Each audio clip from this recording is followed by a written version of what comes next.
नमः शिवाय। शिवजी सदा सहाय। ओम नमः शिवाय। गुरुजी सदा सहाय। छठवां अध्याय संन्यास पद्धति का न्यास वर्णन। ओ अर्चन और शंख की पूजा कही महेश, तीनों प्राणायाम से पावे मुक्ति भक्तेश।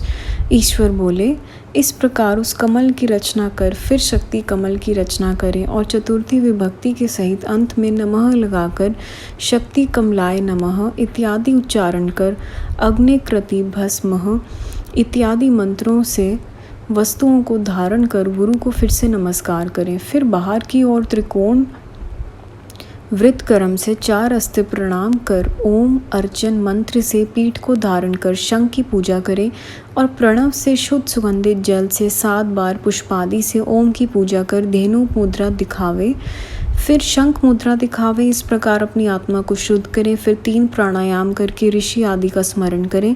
फिर अंग्यास कर अस्त्र मंत्र से अग्निकोण के कमल का प्रोक्षण करें। श्वेत वस्तुओं से ही इस दक्षिण कमल को पूजें। इस प्रकार उसकी ऊपर नीचे और चारों ओर से पूजा करें। पश्चात सौर नामक योग पीठ को पूजें और सिंहासन के ऊपर मूल मंत्र से मूलाधार में प्राण रोक आसन में बैठ पिंगला नाड़ी के प्रवाह से शक्ति को उठावे, जहाँ पार्वती सहित भगवान देव रुद्राक्ष की माला पहने पाश खटवांग कपाल अंकुश कमल और शंख धारण किए 4 मुख और 12 नेत्रों से शोभित स्थित हैं।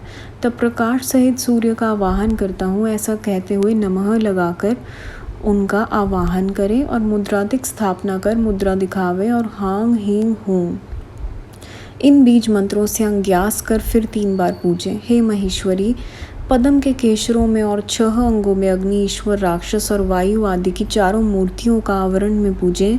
पूरब से लेकर उत्तर तक कमल दल के मूल से आदित्य भास्कर भानु और रवि के इन 4 नामों में तथा सूर्य ब्रह्मा विष्णु महेश और ईशान को तीसरे आवरण में पूजें और इस प्रकार भस्म धारण कर शिव भक्ति के लिए अंग्यास कर नम्रता पूर्वक गुरु की पंचोपचार पूजा कर ओम श्री गुरुवे नमः ऐसा कहते हुए नमस्कार करें।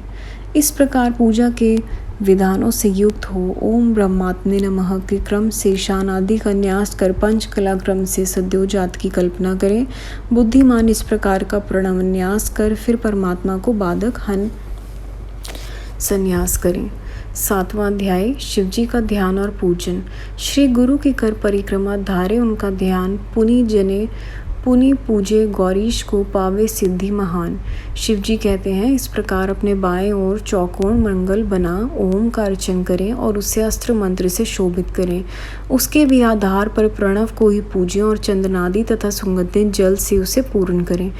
फिर धेनु मुद्रा दिखाएं। फिर उसके आगे चौकोन शंख मुद्रा अंधर चंद्र और उसके बाद त्रिकोण मुद्रा दिखाएं।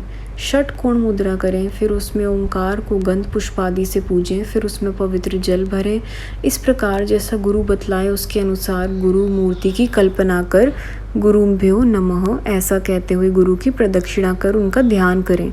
फिर गणनात्मा इत्यादि मंत्रों से मूर्ति स्थापित कर देवता का आवाहन करें और एकाग्र मन से ध्यान करें। इस प्रकार गणेश का षोडशोपचार से पूजन करें। फल फूल चढ़ाएं, नमस्कार करें। फिर स्कंद को पूजें और गगनय मंगल से सूर्य चंद्रमा संबंधी ध्यान करें। फिर कमल के सब आसनों पर सुंदर श्वेत पुष्प रखें और आधार शक्ति से आरंभ कर शुद्ध विद्या से आसन पर्यंत ओंकार सहित चतुर्थी विभक्ति के अंत में नमः लगाकर मंत्र करता हुआ सविधि ईशान आदि 5 ब्रह्मा को पूजें। फिर सावधान मन से मौन होकर मनोमनानी गौरी की पूजा करें। मुद्रा दिखावे, हे देवी, जो इस प्रकार सविधि पूजन और ध्यान से मेरी और तुम्हारी उपासना करता है और शंख के जल से स्नान करा कर ओंकार से प्रोक्षण करता है, वह सिद्ध होता है। संगत जी अध्याय यहाँ समाप्त होते हैं। गुरु जी संगत जी यहाँ तक कैसी भी कोई भी जाने अनजाने में भूल हुई हो प्लीज़ माफ़ करिएगा। अगला अध्याय हम अगली वीडियो में सुनेंगे। ओम नमः शिवाय। शिवजी सदा सहाय। ओम नमः शिवाय। गुरु जी सदा सहाय। Thank you Guru ji, thank you संगत जी। जय गुरु जी महाराज।